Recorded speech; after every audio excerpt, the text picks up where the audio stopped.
você. Deus quer falar contigo. Se segura. Amém. Não sei se você lembra de um filme muito antigo porque foi no ano 2000, há 20 anos atrás, com o Kevin Bacon. Quem sabe quem é o Kevin Bacon? Todo mundo? Ninguém? Ok. O Kevin Bacon, ele faz esse filme que era uma refilmagem do Homem Invisível, chamava O Homem Sem Sombra.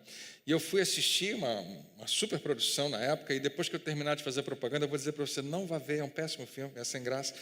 Aliás, ele tem alguns momentos interessantes, mas não é um dos melhores filmes. Mas eu lembro de assistir, acho que foi eu e a Rafa, com certeza a gente foi ver junto. No ano 2000 a gente estava já esperando daqui a pouco o Davi nascer naquele ano, no final do ano. E eu lembro da gente ver, e o que me impactou nesse filme, ele realmente é uma produção interessante, mas foi uma frase que o personagem principal fala. Esse ator, o Kevin Bacon, ele faz um personagem que é um cientista, e junto com um grupo de cientistas, eles conseguem descobrir a fórmula da invisibilidade. E claro, né, isso é uma ficção, e eles fazem lá os testes em animais e dá certo. Depois ele quer fazer teste no humano, ele mesmo se coloca à disposição para fazer o teste nele. Injetam lá a substância e daqui a pouco ele fica completamente invisível. E aí que o filme começa a mostrar uma face desse personagem que a gente não tinha visto até então, o caráter dele. Você começa a perceber que porque ele agora é invisível, ele é capaz de fazer as coisas mais horríveis, as coisas mais reprováveis, justamente porque ele sabe que ninguém vai conseguir pegar, ninguém vai conseguir fazer, né, ele pagar por aquilo que ele fez. Mas ele já era, quando ele era visível, ele já tinha esse caráter, ele só se controlava, né? E tem uma frase dele que me marcou, que eu achei interessante, me fez pensar bastante, é que ele diz assim, você não faz ideia do que nós somos capazes de fazer quando não temos que nos encarar no espelho, quando você não se vê no espelho. E eu achei muito interessante, porque se ver no espelho é uma coisa que a gente faz todo dia, e em geral a gente tem um momento muito interior, muito pessoal, em como é que você se vê no espelho. Muitas vezes nós nos julgamos, nós olhamos para nós mesmos, às vezes nos reprovamos. E ele falou isso, é incrível o que você pode fazer, dizendo, não há limite para o que você possa fazer se você não precisar se encarar. Mas no âmago dessa história, você vê que o homem tem capacidade de fazer as piores coisas se ele acreditar que não vai ter consequências para ele. Me lembrou de uma pesquisa, eu até mencionei isso algum tempo atrás aqui na igreja, uma pesquisa que eu já vi acontecer em alguns lugares, que traz essa pergunta. É uma pergunta que é, o que você seria capaz de fazer? Né? O nosso tema, como eu disse para você, como é que se diz não para emoções que lutam? Como é que se diz não para aquilo que está dentro de você? E essa pergunta é, o que você faria? O que você seria capaz de fazer? Pensa aí, né? Se você soubesse que não ia trazer nenhum problema para você, não ia haver uma penalidade para pagar, você não ia precisar se preocupar que aquilo ia causar algum mal para você. Você pode fazer o que você quiser.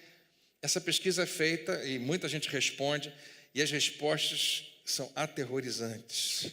A capacidade que as pessoas, de uma forma geral, têm de fazer as piores coisas que você puder imaginar, com a perspectiva de que não serão pegas. Naquele filme que eu mencionei, ele começa a ser, sem menor problema, roubar alguma coisa, ele violenta uma moça, mais de uma, e tenta fazer as piores coisas, no final está pronto até para matar, sem o menor problema, porque afinal de contas, ele não vai ser pego.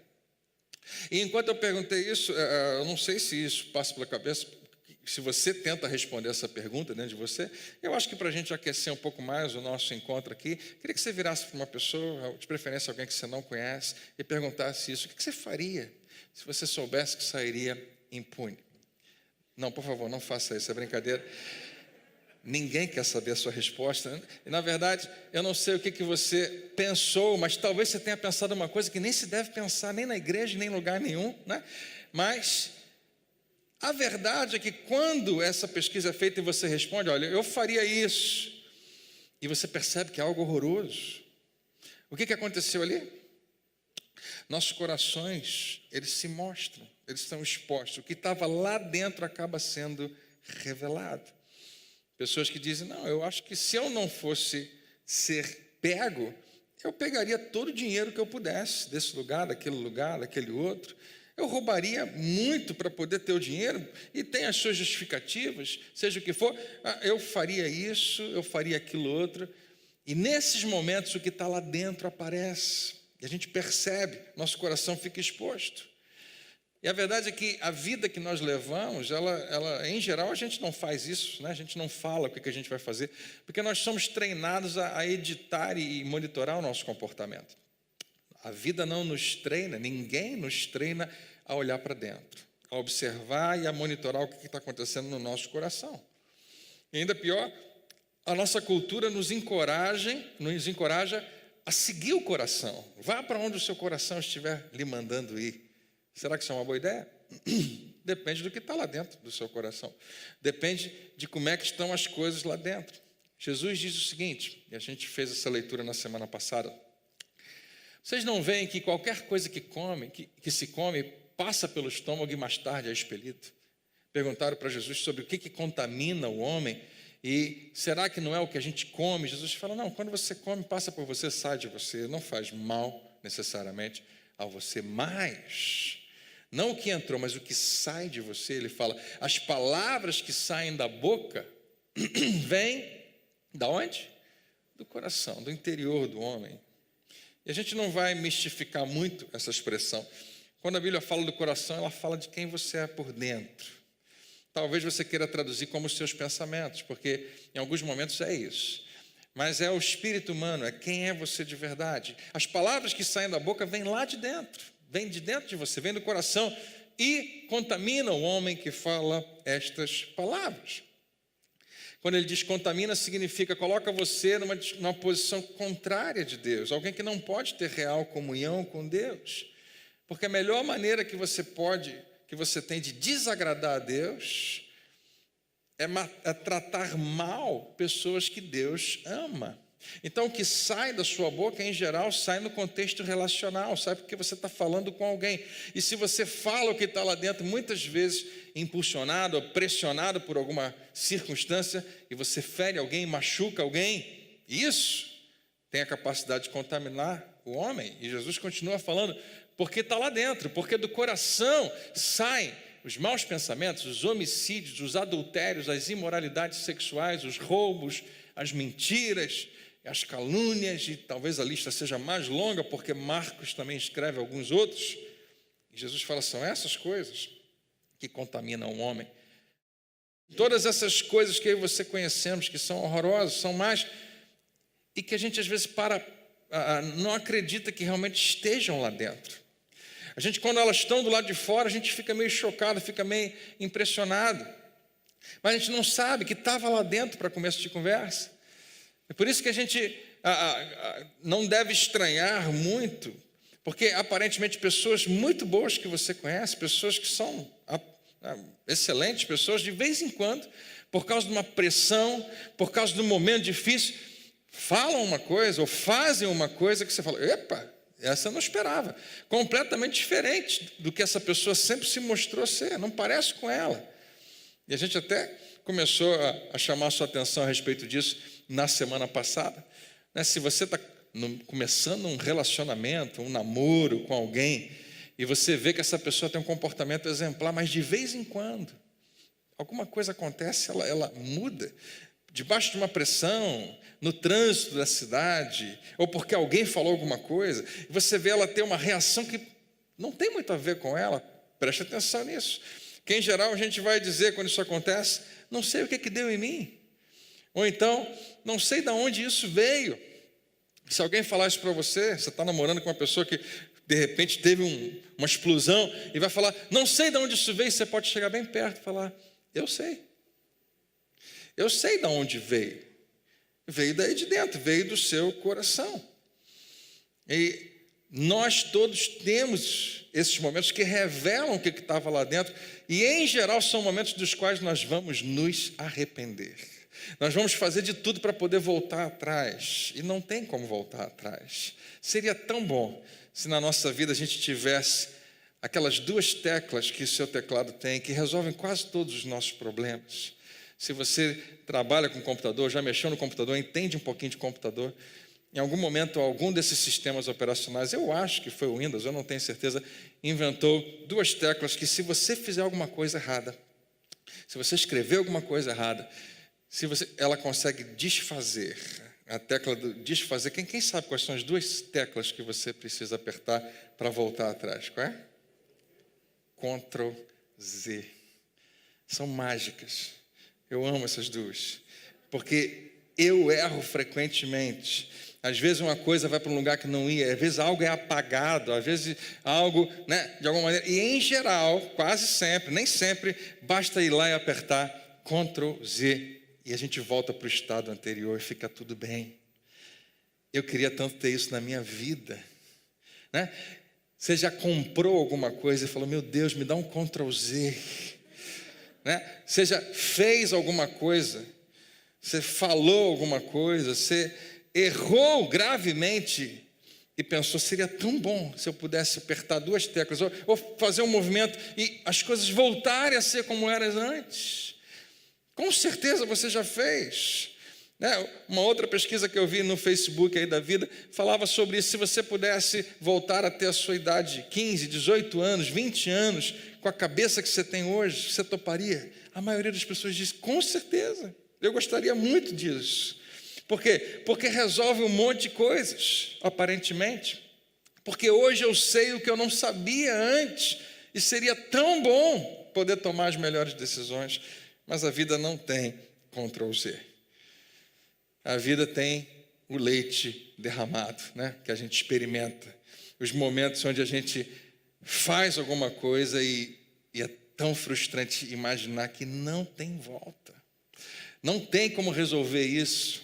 A minha primeira missão, a minha missão nesse primeiro momento do culto é deixar você bem deprimido, pensando: meu Deus, existem coisas na minha vida realmente que eu queria tanto que tivesse 2 teclas que eu apertasse e simplesmente, milagrosamente, as coisas voltassem a ser como era antes. Não seria fantástico?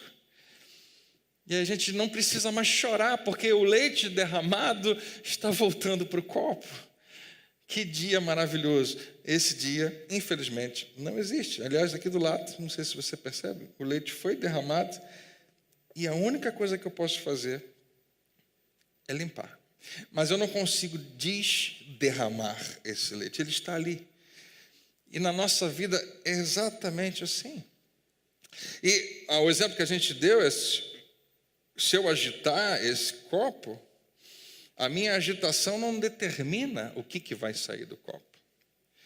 O que está dentro determina o que vai sair. Se eu mexer ou abalar o copo, isso não determina o que sai, apenas revela o que já estava lá dentro. E assim são nos nossos relacionamentos o tempo todo. O que sai da gente não sai apenas porque um abalo aconteceu, uma agitação aconteceu. Mas revela, o que sai da gente é revelado por causa disso. E a gente precisa começar a observar isso de uma maneira um pouco mais crítica no que diz respeito aos nossos relacionamentos. A melhor coisa que a gente pode fazer é dar ouvidos a que o cara mais inteligente que já existiu depois de Jesus fala em Provérbios, no capítulo 4. Salomão diz assim: acima de tudo. E ele vai falar um monte de coisa importante, mas ele vai dizer: para um pouquinho, coloca todas essas coisas embaixo e acima de todas elas faz uma coisa. O que ele pede para você fazer? Guarda o teu coração, porque toda a sua vida flui dali, pois dele depende toda a sua vida. A Nova Versão Transformadora diz: acima de todas as coisas, guarde o seu coração. Se você vai guardar alguma coisa, é importante que você guarde muitas coisas, que você proteja muitas coisas, mas nada se compara a isso. Guarda o teu coração, pois ele dirige o rumo da sua vida está indo numa direção. E sabe quem está dirigindo? O seu coração, o seu espírito, o seu homem interior, quem você é de verdade, não apenas o que você mostra. Na nova tradução da linguagem de hoje, tenha cuidado com o que você pensa. Já traz uma ideia diferente sobre o seu coração. Tenha cuidado com o que você pensa, pois a sua vida é dirigida pelos seus pensamentos. É verdade. Tudo que você faz, que é prático no seu dia a dia, ou que você fala, começou sempre, sempre, sempre com um pensamento.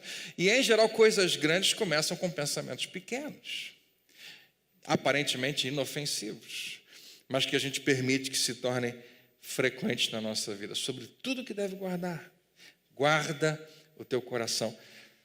Isso é palavra de Deus para mim e para você, e é aquela palavra que a gente sabe que não é de milênios atrás, é hoje, é real demais, é vivo demais hoje.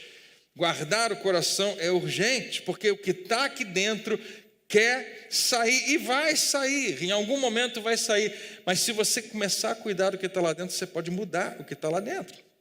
E a nossa missão nessas próximas semanas é falar sobre esse aspecto de guardar o coração. Eu frequentemente chamo a sua atenção que guardar o coração é botar um guarda na frente e decidir o que entra e o que sai, mas quer saber de uma coisa? Já entrou muita coisa que não podia. Todos os nossos corações já têm muita sujeira que precisa ser limpo. E guardar o coração, a gente vai tratar desses dois aspectos, é limpar. E não se sinta nem um pouco condenado por isso, porque eu sou igual a você. Todos nós, sem exceção, temos sujeira para limpar. Temos toxinas no nosso coração que precisam sair. E depois disso, mantê-lo limpo. Manter a sujeira do lado de fora. E essa é a nossa missão, e eu acho que a gente consegue. Se a gente começar a olhar com mais clareza, se a gente jogar bastante luz, você já tentou limpar um lugar muito escuro? Não vai dar certo. Mas se você jogar bastante luz, você consegue identificar, você consegue fazer essa limpeza. A gente vai começar com uma sujeira braba, com uma toxina debilitante, com alguma coisa que é tão poderosa e tão forte que pode definir a sua vida, pode definir os seus relacionamentos, pode te apontar para um fracasso em várias áreas da sua vida se você não prestar atenção nela. E essa palavrinha aqui, culpa. O que é a culpa? Eu queria colocar uma definição simples para você. A culpa é uma emoção, que a gente está falando de emoções nesses domingos. É a emoção ligada ao reconhecimento de que fizemos algo errado. A culpa aparece quando eu fiz algo errado e reconheço aquilo que fiz. E não é apenas um tipo, você vai encontrar alguns tipos de culpa. Há uma culpa que é falsa. O que é a culpa falsa? É quando você não fez, mas se sente culpado. É quando você tem a sensação de que você fez alguma coisa errada, mas na verdade você nem fez. A gente não vai tratar dessa. Essa, em geral, não é tão poderosa. Em algum momento você acaba descobrindo. Mas vamos nos concentrar na culpa que você sente porque é culpado. Porque você fez algo errado, fez algo reprovável, prejudicou alguém, feriu alguém. Essa é a culpa que tem o potencial de definir a sua vida, de dizer para você quem você é. Tem culpa que a gente sente que a gente nem percebeu que fez algo errado, e em geral deveria até sentir alguma coisa, mas a maior parte do tempo não sentimos nada porque não chama muito a nossa atenção, mas nós somos culpados. E tem uma culpa que é tão terrível, é tão horrorosa, é tão dolorosa, que a gente prefere nunca nem pensar nela. A gente faz de tudo para não precisar olhar para aquilo, e frequentemente nem tratamos daquilo. E na maior parte do tempo, ela não nos perturba. Mas de vez em quando, aquele passado quer vir à tona e ele vem com força, mas a gente já sabe o que fazer, a gente empurra aquela culpa lá para baixo, a gente tenta esconder ela o quanto a gente puder, porque eu não quero ter que olhar para isso e nem lidar. E quando essa culpa vem com força, eu e você frequentemente voltamos para aquela mesma história, para aquela mesma narrativa que nós criamos, porque senão a gente não ia conseguir conviver com a culpa. E a narrativa é mais ou menos assim: eu não fui o único. Não, teve mais gente que participou disso. Não fui sozinho. Não, eu era muito novo. Eu tinha 20 e poucos anos de idade. Tá bom, eu tinha 29, mas mesmo assim, é difícil. Para mim, porque eu fui educado dessa maneira, eu fui formado dessa maneira. Eu tive um complexo na minha infância. Meu pai era assim, meu avô era assim. Se você quiser andar, Adão era assim. Todo mundo, aparentemente, era assim. Como é que eu ia escapar disso? E o que a gente faz é arrumar um jeito de justificar algo que é injustificável, mas no final das contas a gente quer pegar aquela culpa toda e empurrá-la para baixo, escondê-la. E sabe o que acontece toda vez que eu tento esconder e empurrar e ignorar a minha culpa? Ela fica mais forte. No escuro, no oculto, ela cresce e ela se torna mais forte e ela desequilibra a nossa vida e ela se torna a nossa dona. Porque o título dessa série é Você Não Manda em Mim, mas em alguns casos a culpa tem mandado, tem sido senhor sobre a vida de muitos. E aqui está a razão. A culpa causa algo na gente que em geral a gente não identifica dessa maneira, mas a culpa cria um relacionamento de dívida. Todo mundo sabe o que é um relacionamento de dívida. Se você está devendo algo a alguém, o melhor exemplo seria dinheiro mesmo. Se eu peguei R$50 emprestado com você e esqueci, ou então fingi que esqueci, e mesmo que você nunca me cobre, você me cobrou uma vez semana passada, mas eu falei, não, deixa comigo que eu vou acertar semana que vem. Todo mundo já viveu isso, ou então está vivendo isso.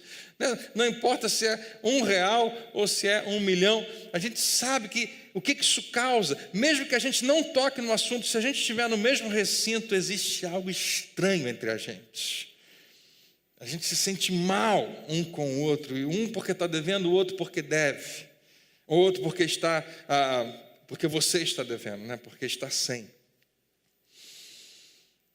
E é exatamente isso que a culpa cria. Às vezes é um sentimento de dívida entre eu e eu mesmo. Eu me devo. Às vezes é um sentimento de dívida entre eu e você. Entre nós e outras pessoas. Porque todo mal que nós fazemos contra alguém é exatamente uma sensação de que nós tiramos algo de alguém, nós roubamos algo de alguém. Se você fez mal a alguém, essa é a sensação, algo foi roubado. O que significa? Talvez você tenha roubado algo que você não tenha percebido, mas você tirou algo, talvez você tenha tirado a infância de alguém, roubado a inocência de alguém, dinheiro, tempo. Talvez você tenha tirado ou roubado o casamento de alguém, a reputação de alguém, a autoestima de alguém. E se eu tirei, eu devo, eu estou devendo àquela pessoa. E a maneira como a gente se refere a isso, revela isso. A gente usa expressões do tipo, eu devo desculpas a ela, eu não sei como compensar, porque eu tirei algo, eu roubei algo. Mas embora seja exatamente um relacionamento de dívida, a maneira como nós experimentamos a culpa não é como dívida. A gente não pensa muito no aspecto de uma dívida a ser paga. Nós experimentamos culpa como um peso. E eu acho que todo mundo aqui mais ou menos sabe do que eu estou falando. O sentimento de estar carregando algo pesado. Se você tivesse que agora pegar uma bolsa bem pesada e passar o resto do seu domingo fazendo tudo que você faz, mas tendo que carregar essa bolsa, a bolsa pesada, a mochila pesada, o peso que você carrega, ela iria determinar como você faria um monte de coisas. Ela iria mudar a maneira como você reage, ela iria mudar, por causa daquele peso, a maneira como você lida com as questões da sua vida. Ela mexe com tudo, desequilibra você, afetaria a maneira como você se relaciona com compaixão em relação às outras pessoas, afetaria a maneira de você ser pai, ou mãe, ou marido, ou esposa, porque você tem um peso ali. Por isso, quando nós nos livramos finalmente daquela culpa, não é essa expressão que a gente usa. Eu sinto como se um peso tivesse sido tirado de mim. Eu já falei essa frase, alguém mais já falou? Quando você percebeu, graças a Deus o problema está resolvido, e a sensação que eu tenho é de alívio, é que está mais leve a vida, que eu consigo andar, que eu consigo fluir, porque um peso foi tirado de mim, exatamente foi. Você estava carregando um peso de culpa que agora você não está mais. E esse peso da culpa, que se você ainda estiver carregando, você não para de carregar, você não carrega só num lugar, ele vai com você onde você for. Você pode ter pego esse peso na sua infância, mas você carrega ele para a adolescência. E você carrega para a próxima fase. Você pode ter pego esse peso no trabalho, mas adivinha, você vai levar ele para casa. Ele viaja junto com você. Você pode ter pego ele em qualquer lugar, mas ele vai continuar fazendo parte da sua vida. E se você carrega essa culpa, ou até mesmo se você tenta enterrar essa culpa, acontece algo interessante, a culpa evolui para algo que a gente não percebe, mas ela evolui para raiva. E é muito interessante porque, mais uma vez, eu preciso repetir, você não vai perceber isso, mas culpa, ela frequentemente se revela na nossa raiva. Porque quando eu me sinto culpado, eu fico com raiva de mim mesmo. Fico chateadíssimo comigo, porque, André, não é possível. Eu não tenho jeito. Eu não resolvo, eu fiz de novo, e a culpa, por que eu fiz aquilo, meu Deus, eu sou tão burro.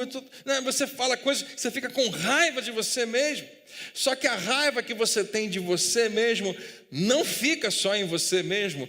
Raiva tem um problema sério, ela vaza, ela respinga em todo mundo. Então você decepcionou a si mesmo.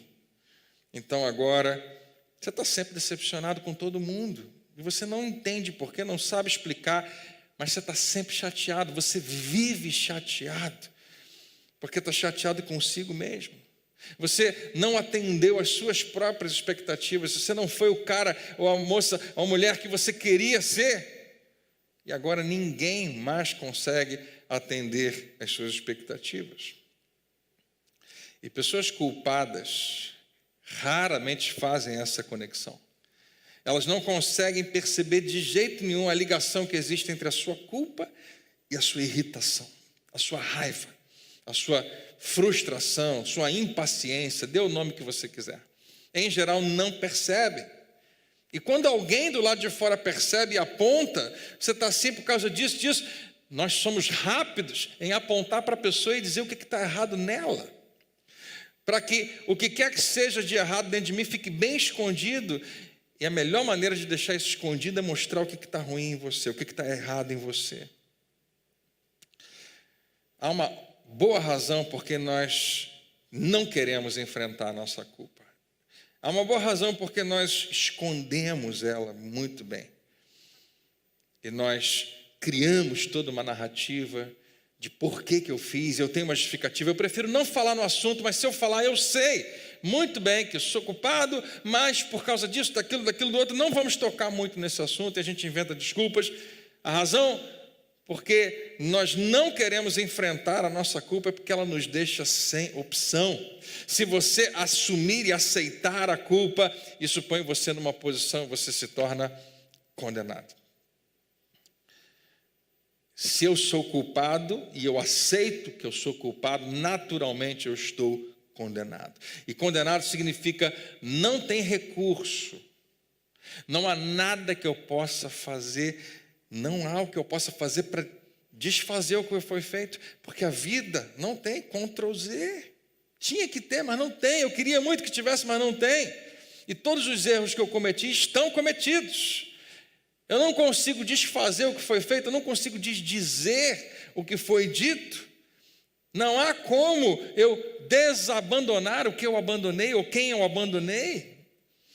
Não há como eu ser desinfiel quando eu já fui infiel. Não há como eu desbeber demais ou destrabalhar demais e perder uma parte tão importante da minha vida e da minha família, e perder às vezes a família, e perder o respeito dos filhos, seja o que for. Não há mais como voltar à infância do meu filho ou da minha filha e fazer o que eu tinha que ter feito, e não fazer o que eu fiz.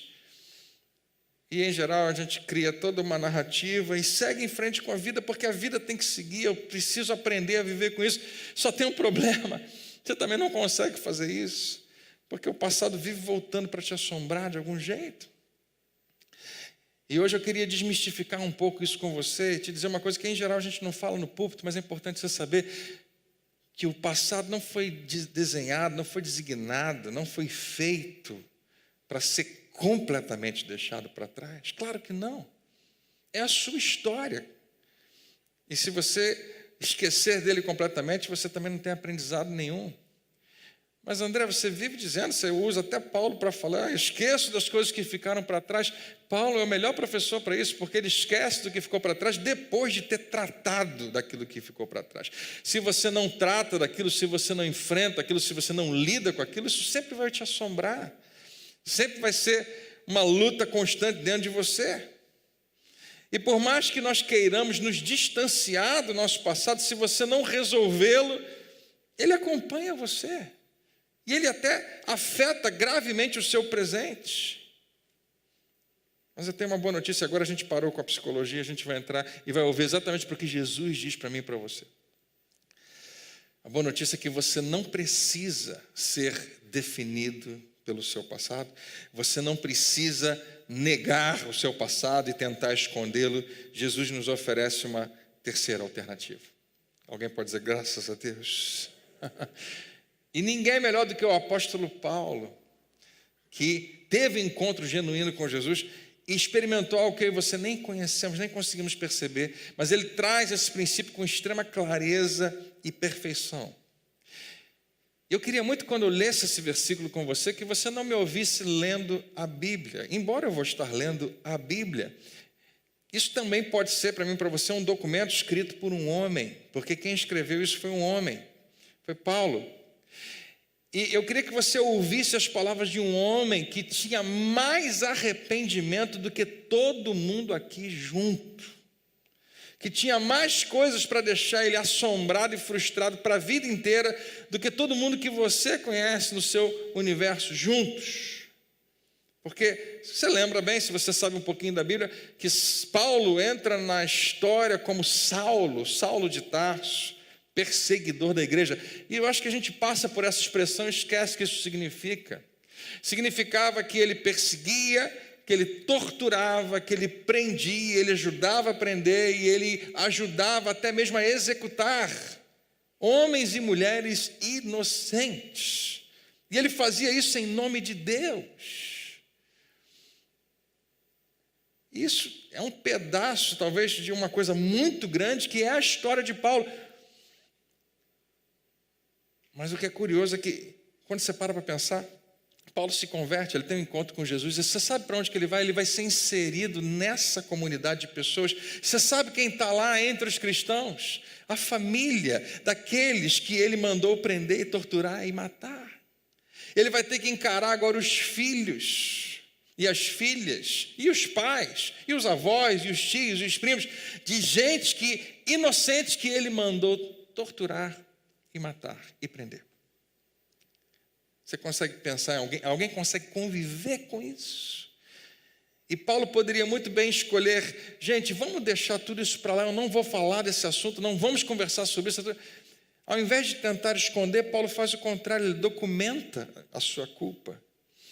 Ele deixa para todo mundo ouvir, porque ele quer que eu e vocês saibamos que, sim, fez parte da minha vida, é um pedaço da minha história, mas não é toda a minha história. Não é um capítulo da minha história, mas não é a história toda. E você acha que ele não era assombrado pelos gritos, que ele não esquecia, dos homens e mulheres inocentes sendo torturados? Paulo tinha muito mais motivo para se sentir culpado do que talvez eu e você. Mas ele não esconde isso, ele conta para mim e para você, sempre fez parte da história, mas não era a história toda. E ele escreve uma carta para a igreja em Roma, na época de Nero, na maior perseguição de todas, e ele escreve para cristãos, e ele escreve para mim, e ele escreve para você. E veja o que ele diz, em Romanos capítulo 8, portanto, agora já não há condenação. Glória a Deus. Portanto, agora, depois de escrever os primeiros 7 capítulos e contar tudo que ele conta, ele fala, portanto, diante de tudo que vocês ouviram, Deus fez algo novo. Através de Jesus, Deus inaugura uma nova aliança, não apenas com uma nação, mas com toda a humanidade. Algo novo está acontecendo, Deus está fazendo algo novo. Portanto, agora, por causa do que Jesus fez, não há mais condenação. Há um lugar na sua vida, há um espaço onde, mesmo com o seu passado, esse passado não é esquecido, você não consegue esquecê-lo, mas ainda assim ele não precisa te condenar. Mesmo não podendo apagar, mesmo não podendo apertar 2 teclas e voltar atrás, você precisa enfrentar, você precisa assumir esse passado e ainda assim ele não precisa condenar você. Não há condenação para os que estão em Cristo Jesus. Quem está em Cristo Jesus? Aqueles que decidem enfrentar a triste, dolorosa e condenadora realidade, verdade sobre o que eu fiz, sobre o que eu fiz ontem, ou eu fiz semana passada, ou eu fiz há 20 anos atrás. Aqueles que estão prontos para enfrentar essa verdade, trazê-las aos pés da cruz, trazê-las diante de Deus, responder ao seu senhorio, podem se posicionar como justificados, como pessoas que não são condenadas. E nós assim recuperamos equilíbrio na nossa vida. Porque ele continua: pois em Cristo Jesus a lei do Espírito que dá vida os libertou da lei do pecado que leva à morte. O que Deus fez através de Cristo Jesus foi estabelecer uma nova lei que quebra aquela lei que produzia morte, que é simplesmente a lei que existia até então. E a lei que nós temos até hoje, qualquer lei, seja lei estadual, municipal, federal, matrimonial, pessoal, qualquer lei de regulamentos, o que as leis fazem? Nos dão limites, até aqui você pode ir. O mais longe que você pode ir, o mais baixo que você pode ir sem ser preso. E a única coisa que a lei faz é nos condenar e nos culpar. Ela não nos ajuda a vencer o pecado. E a lei do pecado e da morte, que Paulo está aqui contando para a igreja, é simplesmente isso: quando você peca, não importa o tamanho do pecado, mesmo que você nem considere pecado, mas você errou, é um pecado, você está preso. Você está preso nessa realidade. E você não tem escapatória, você não tem recurso. Você pode negar, você pode se esconder, você pode espernear, mas você está preso. E agora a culpa vai ser sua dona, vai ser seu senhor, vai mandar em você. Paulo fala: lei não era capaz de nos salvar por causa da fraqueza da nossa natureza humana. Todo mundo aqui já sabe disso. E ele fala: por isso Deus fez o que a lei era incapaz de fazer. Diga comigo: Deus fez. Deus fez o que a lei era incapaz de fazer, ao enviar o seu Filho na semelhança da nossa natureza humana pecaminosa e apresentá-lo. O que Deus faz através de Jesus é incomparável, como sacrifício, como um preço que havia que ser pago por nosso pecado. Eu pequei, ele pagou. E com isso declarou o fim do domínio do pecado sobre nós. Eu preciso que você leia comigo essa última parte. Com isso, declarou o fim do domínio do pecado sobre nós. Na cruz, Jesus levou sobre si o que eu merecia levar. Ele carregou no seu corpo e em toda a sua vida não apenas o meu pecado. Porque se alguém perguntar para você o que Jesus levou na cruz, imediatamente a gente fala: ele levou o meu pecado. Mas ele levou muito mais do que isso. Jesus leva sobre si a condenação que está associada àquele pecado. Não apenas o pecado que você cometeu, que gera morte, mas a condenação que traria você à escravidão. Jesus está dizendo para mim e para você: pode vir, traga para mim aqui a sua culpa, mas traga direitinho a sua culpa. Venha com os olhos abertos, venha com a cabeça erguida, não com rodeios, sem história, sem desculpa, sem justificativa, sem narrativa que você acha que seja suficiente para dizer por que você não é culpado. Não, não. Vamos juntos concordar, Jesus diz a você, que você é culpado. Passei aqui. Você é culpado. Pastor, eu não sabia que você ia para essa direção. Eu achei que Jesus ia dizer que eu não sou culpado. Não, vai ficar bem claro que Jesus não vai negar a realidade que você é. Você realmente errou. Você partiu o coração dela. Você traiu quem confiava em você. Você mentiu para conseguir aquilo que você queria. Você foi irresponsável com o seu corpo. Você sabia o que era certo e fez o errado. Você sabia o que não devia fazer, mas acabou fazendo. Vamos assumir? Eu sou culpado. Você é culpado, mas Jesus não terminou. Você é culpado mas não é condenado. E eu quero que hoje você consiga identificar como essas duas coisas são distintas. Deus está dizendo, quando eu olho para você, eu não vejo aquilo. Quando eu olho para você, eu não vejo aquilo que você fez. E eu também não quero que você veja aquilo que você fez. Eu quero que você se veja como eu vejo você. E eu quero que você vá além, você comece a ver ele e ela e eles como eu os vejo. Eu quero que você comece a olhar ao seu redor e comece a enxergar pessoas como eu as enxergo. Mas antes você precisa tomar uma decisão a seu respeito. Que você vai se ver como eu te vejo. E Paulo continua dizendo, e assim Deus condenou alguma coisa assim, não foi você, ele condenou o pecado na carne, a fim de que as justas exigências, a lei é justíssima, as justas exigências da lei fossem plenamente satisfeitas em nós. Eu errei, eu preciso pagar, mas alguém foi e pagou no meu lugar. O que Deus está decidindo é amar você e se relacionar com você e ouvir você como se aquilo nunca tivesse acontecido. O que é um desafio para nós. A culpa que nós sentimos, a emoção da culpa que nós sentimos, nos faz pensar o tempo todo que não há como eu ter esse relacionamento com Deus. Como é que Ele consegue olhar para mim e esquecer o que eu fiz? Não, não é que Ele esquece o que você fez, Ele escolhe ter um relacionamento com você, apesar do que você fez, e Ele trata você como se você nunca tivesse feito. Deus não tem amnésia. Ele escolhe, apesar do meu pecado, que Ele já conhece, que nunca surpreendeu Ele. Ele não foi pego de surpresa. Meu Deus, não esperava isso. Não, e Ele nunca falaria, meu Deus, também. Né?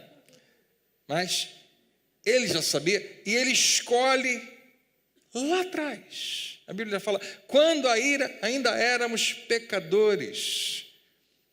A gente às vezes, acho que a gente não interpreta isso. Porque se você acreditar que pecador é quem comete pecado, não quem nasce com a natureza pecaminosa, porque a gente já falou isso 10.000 vezes aqui na igreja, né? Você, quando nasce de novo, você nasce uma nova criatura. Mas se você quiser interpretar, não, pecador é quem comete pecado. Porque em alguns casos eu não consigo tirar isso da cabeça de ninguém. Mesmo que você aceite que é isso, tudo bem. Quando foi que você não cometeu mais pecado? Seja quando for, eu acho que esse dia não existe, mas se existe algum momento onde você diz, a partir de agora não cometer pecado, que é uma grande mentira, um engano, Deus já sabia o tempo todo, todas as vezes que você iria cometer, quando Ele já te aceitou. A Bíblia diz, sendo você ainda pecador, Ele entrega o seu Filho para te resgatar, para redimir você, para que a culpa não fosse mais seu dono, para que a condenação não mandasse mais em você, mas para que Ele, Jesus, fosse o teu Senhor.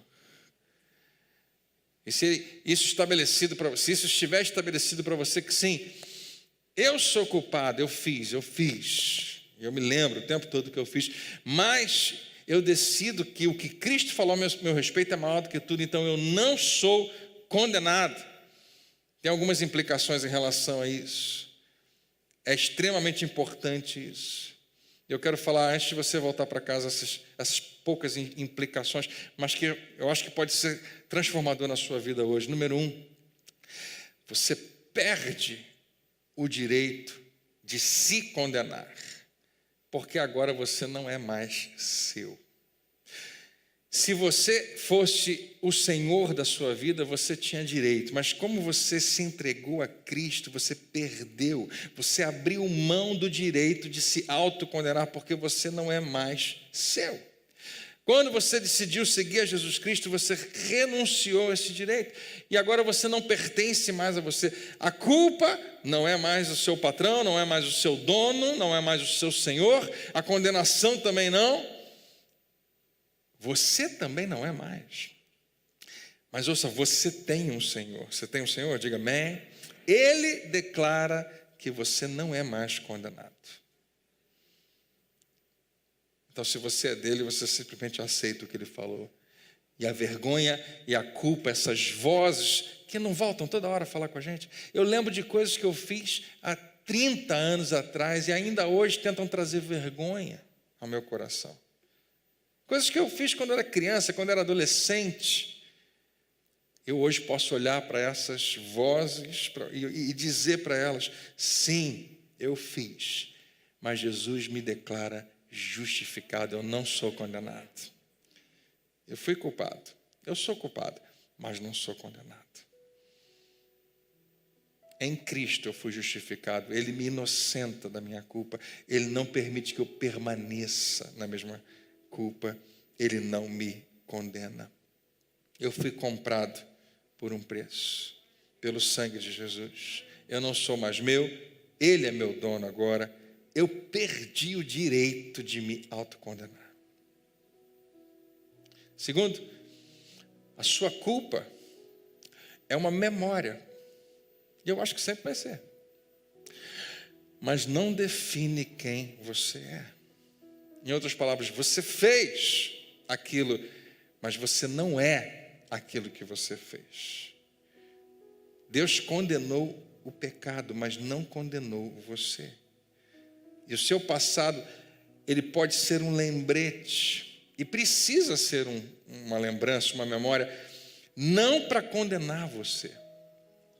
Cristãos precisam dar esse passo. A gente precisa subir nesse lugar e colocar a cabeça para fora e dizer, eu entendi, Jesus. Existe um passado, eu não consigo mudá-lo, ele de vez em quando aparece, ele quer me assombrar, ele vai ser uma memória. Mas não para eu me sentir condenado, ele vai ser uma memória para eu ser grato a Deus. E o meu passado vai me fazer lembrar o tempo todo que apesar de tudo que eu fiz, Ele me amou, Ele me ama e Ele me declara inocente em nome de Jesus. Você lembra daquela ilustração que de vez em quando eu trago aqui para a igreja da cicatriz, a cicatriz que a gente tem no corpo? Alguém tem alguma? Quem aqui tem cicatriz no seu corpo? Alguma cicatriz? Praticamente todo mundo. Se você não tem nenhuma, você não teve infância, com certeza. As minhas 4 grandes cicatrizes no meu corpo foram na minha infância e na minha adolescência, mas a maior parte foi na infância. E eu lembro, e você também, de como é que ela aconteceu. Você conhece a história que está por trás dessa ferida que cicatrizou. Eu me lembro, né, da bicicleta, do lugar que eu estava andando, de como ela me cortou e abriu bem a minha perna. Da Coca-Cola, e dizem que a Coca-Cola faz mal, eu sei disso, porque eu estava carregando uma de vidro, ela caiu, quebrou um vidro e pegou no meu joelho. Coca-Cola faz mal, não falei? Eu lembro que eu estava subindo a rua e a bolsa quebrou e caiu, e tem uma cicatriz, e dessa que está aqui, que ontem eu fui procurar, e quase que eu não encontrei, porque ela está quase invisível. Mas eu lembro quando ela era uma ferida aberta, e se eu quiser, eu posso lembrar e lembrar só da dor que me causou. E do meu erro, por que eu subi naquele lugar? Eu podia ter sido muito pior, alguém mais poderia ter se machucado, e às vezes machuca mesmo, a gente machuca outras pessoas, e eu lembro da dor, mas eu posso escolher olhar para a minha cicatriz e lembrar, bom, não é mais uma ferida, fechou, eu posso lembrar que existe um testemunho de uma cura aqui também. E se você olhar para o seu passado, você pode escolher olhar das duas maneiras. Você pode olhar apenas para aquilo que tenta condenar você, ou você pode olhar e lembrar, é impressionante o que Deus consegue fazer. Porque diante de tudo que eu fiz, eu era para estar em qualquer outro lugar, em qualquer outro caminho, mas Ele me preservou. E Ele continuou sendo bom para mim. E eu tenho uma história de imensa gratidão pelo que Ele fez por mim. O seu passado vai ser uma memória. Às vezes você vai conseguir esquecer, e é bom demais quando quase desaparece. Isso pode acontecer, mas algumas vezes não vai. E ainda assim não tem que ser um problema. Você não precisa se sentir assombrado por causa do passado. Você pode dizer sim, culpado, mas não condenado. Aqueles que são muito perdoados, amam muito. Não é interessante isso que quando você lembra de toda a sua história pode ser de gratidão a Deus. Eu usei esse exemplo mais cedo, eu preciso usar outra vez. No louvor da igreja você vai ver a manifestação de pessoas. Algumas pessoas durante o louvor não expressam muito, mas algumas vezes você vai encontrar alguém que está com uma mão levantada ou as duas mãos levantadas lá para cima. E você olha para o rosto daquela pessoa, ela está com lágrimas nos olhos e não está nem conseguindo cantar. E alguém pode achar estranho, essa pessoa é muito emocional, mas existe uma história em geral ali. Em alguém que está se derramando na presença de Deus, possivelmente está cantando uma canção e se deparou com uma frase que revela o amor de Deus, a misericórdia de Deus, a graça de Deus, a sua bondade de tal maneira na sua vida, e ela se lembra como Ele é bom, como Ele pode me amar desse jeito, e não consegue conter as lágrimas. Por quê? Porque olha para o seu passado, para a sua história e lembra de onde Deus me tirou. Não consegue não expressar. Jesus fala isso muito bem quando uma mulher pecadora entra onde ele está, na casa de um fariseu, chora com tantas lágrimas nos seus pés que consegue lavar os pés de Jesus, enxuga com os cabelos. Ele é reprovado pelo fariseu que está lá. Essa mulher pecadora, você não sabia disso? E Jesus dá uma lição de moral nele. Fala no final das contas, quem muito foi perdoado, muito ama. Se você tem uma bagagem tão pesada e tão triste, isso te dá potencial para se tornar alguém muito mais amável, uma vez que você foi perdoado, uma vez que você não é mais condenado. Você se torna alguém com uma capacidade muito maior de entender esse amor e deixar ele fluir através de você, o que nos leva para o ponto 3, que diz o seguinte: você perde o direito de condenar outras pessoas, porque isso faria de você um hipócrita. Preste atenção nisso. A gente está praticamente no final. Você perde o direito de condenar outras pessoas. Isso deveria ser natural para a gente.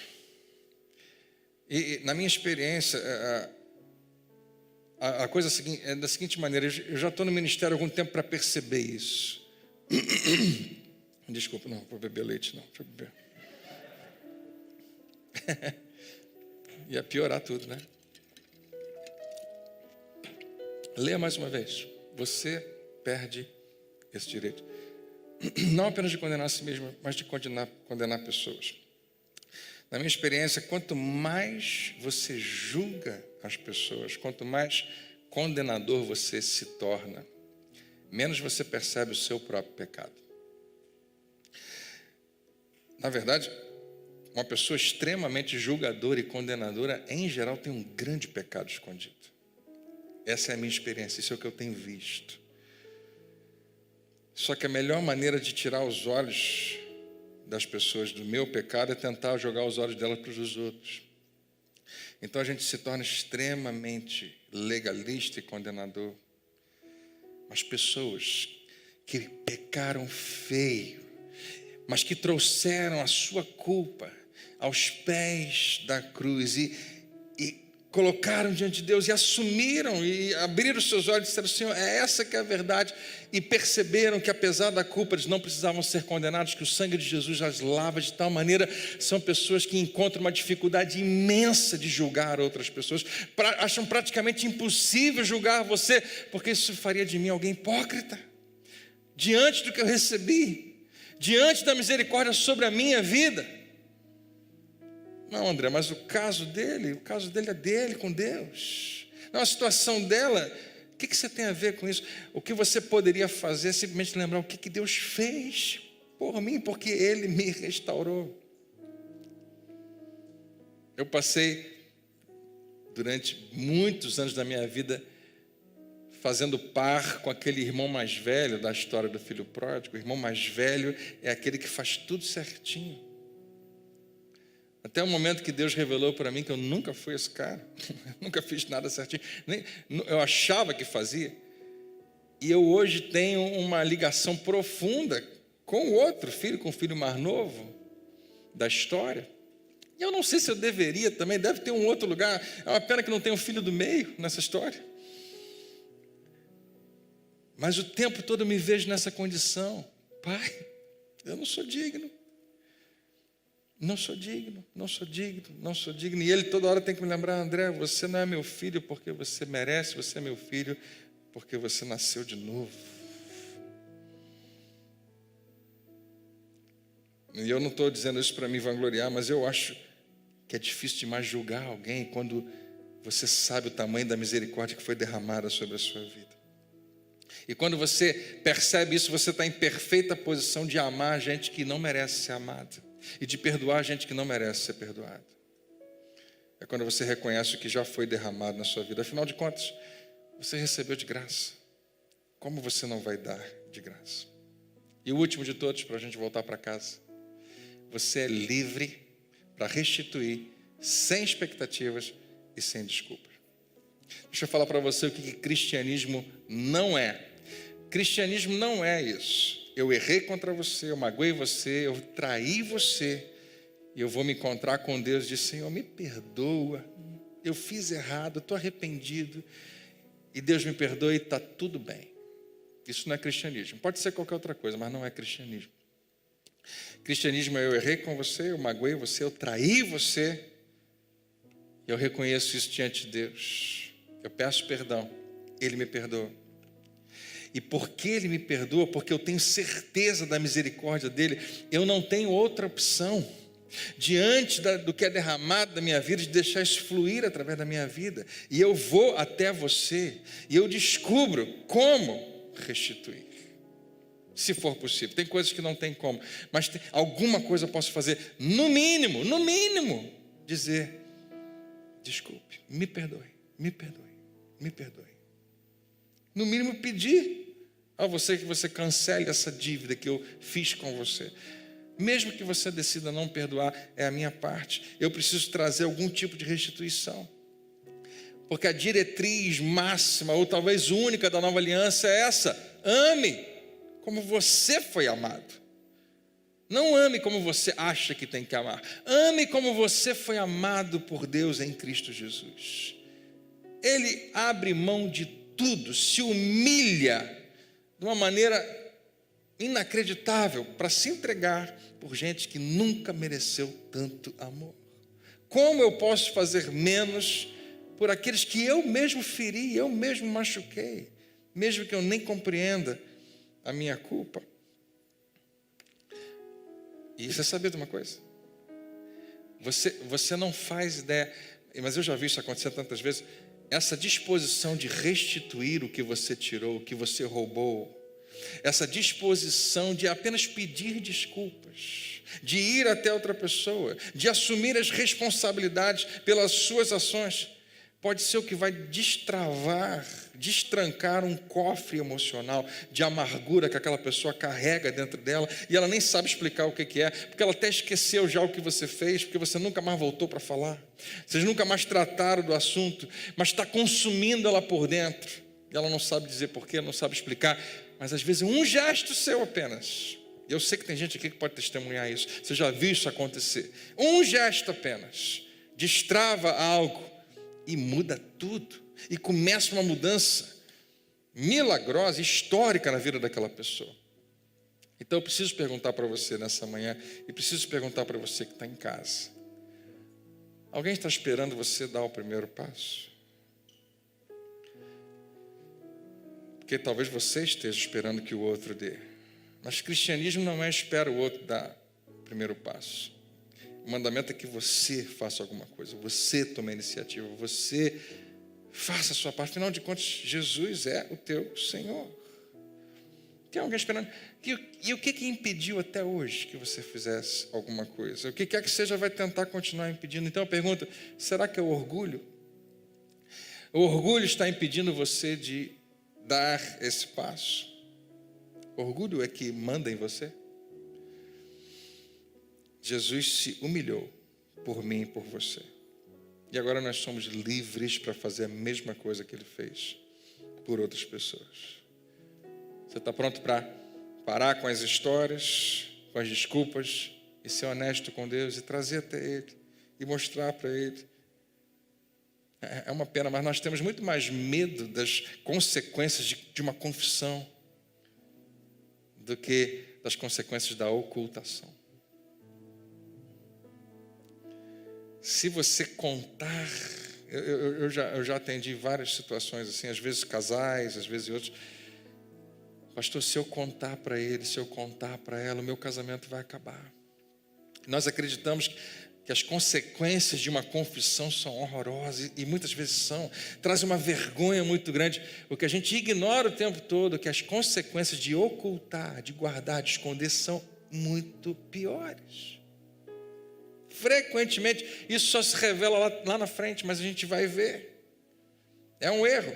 E é isso que torna a culpa Senhor na nossa vida. É isso que faz com que outra coisa e não o Senhor Jesus mande em nós.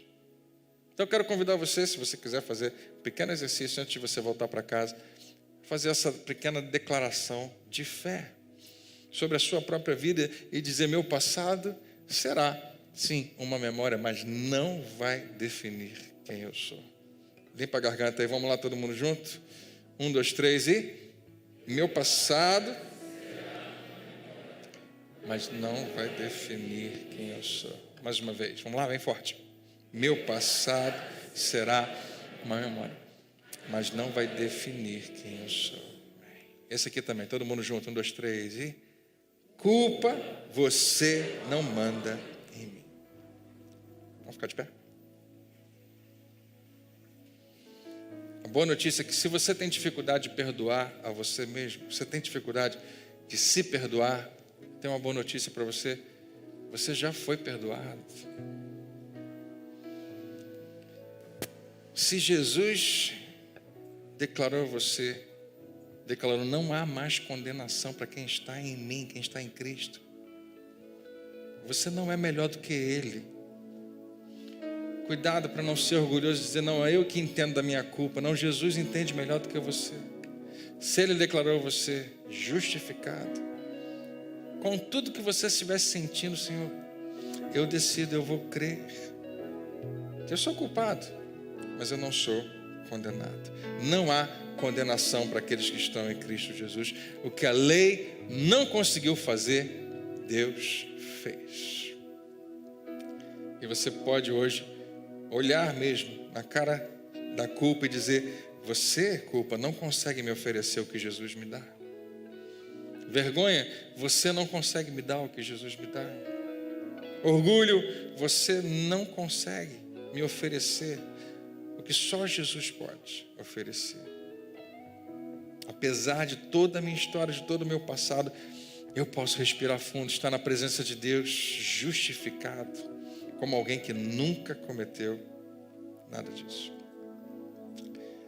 Eu oro para que seja realmente uma manhã de libertação para muitos de nós, e essa decisão que a gente pode tomar, de apesar da nossa história, e eu acho que você, como eu, você tem muita história, dizer: eu não sou condenado, graças a Deus, graças a Deus, em Cristo, por causa da sua graça, por causa da sua misericórdia, por causa do seu sangue que pagou o preço pela minha vida, eu fui justificado. Amém?